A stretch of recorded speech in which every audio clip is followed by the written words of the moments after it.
Niatnya pengen main sebentar ke rumah orang tua aku, tapi ternyata mereka sedang panen jagung. Jadi di sini aku sama adekku putuskan buat nyusulin ke kebun. Baiklah, hari ini kita ketemu lagi di video kegiatan aku. Sekitar jam 1 siang aku udah berada di rumah orang tua aku, tapi ternyata sesampainya aku di sini di rumah tuh nggak ada orang sama sekali. Dikarenakan kedua orang tua aku bersama dengan adekku yang satunya lagi sedang panen jagung. Jadi kan ceritanya aku tiga bersaudara. Jadi aku tuh yang nomor satu, yang nomor dua itu cowok, sedangkan yang nomor tiga yang sekarang ini bawa motor. Jadi sesampainya aku di rumah orang tua aku tadi, kebetulan adekku juga ada di rumahnya. Dan untuk rumahnya adekku tuh memang bersebelahan dengan orang tua aku ya. Berhubung dia juga di rumah nggak ada pekerjaan, jadi ini tadi sempat aku ajakin buat nyusulin orang tua aku ke kebun. Dan inilah alasannya kenapa aku tuh lebih suka bawa motor yang satu ini ya. Karena semisalnya kalau aku lagi bepergian, kita kan nggak tahu ya kondisi jalan seperti apa. Yang terkadang juga kalau misalnya keluar rumah seperti ini, kita pun sering pergi ke suatu tempat yang sebelumnya juga nggak kita rencanakan. Untuk perjalanan menuju ke kebun orang tua aku, itu pastinya ada saja kita menemukan jalan yang rusak seperti ini ya. Jadi dengan terpaksa untuk penumpangnya ini harus turun, dan singkat cerita ini kita pun udah sampai di lokasi kebun di mana tempat orang tua aku sedang panen jagung. Dan ternyata untuk jagungnya juga udah selesai digiling seperti ini. Lanjut ini di bagian bijinya itu langsung diwadahin seperti ini ya. Yang nantinya bakalan diangkut para pemotor biar bisa dijemur terlebih dahulu sebelum waktunya dijual.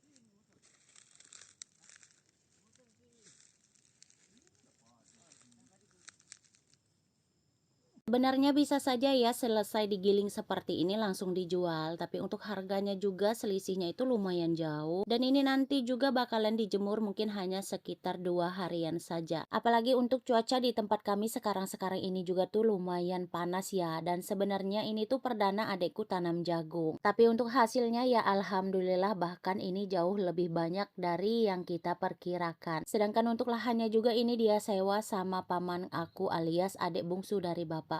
Nah, selain ada pekerja yang mengangkut hasil panenan jagungnya, di sini juga ada orang yang kerja untuk membersihkan lahan. Jadi untuk pohon-pohon jagung yang selesai buahnya dipanen ini tuh langsung dirobohkan seperti itu ya. Dan setelah selesai untuk pohon-pohon jagung tersebut bisa langsung dibakar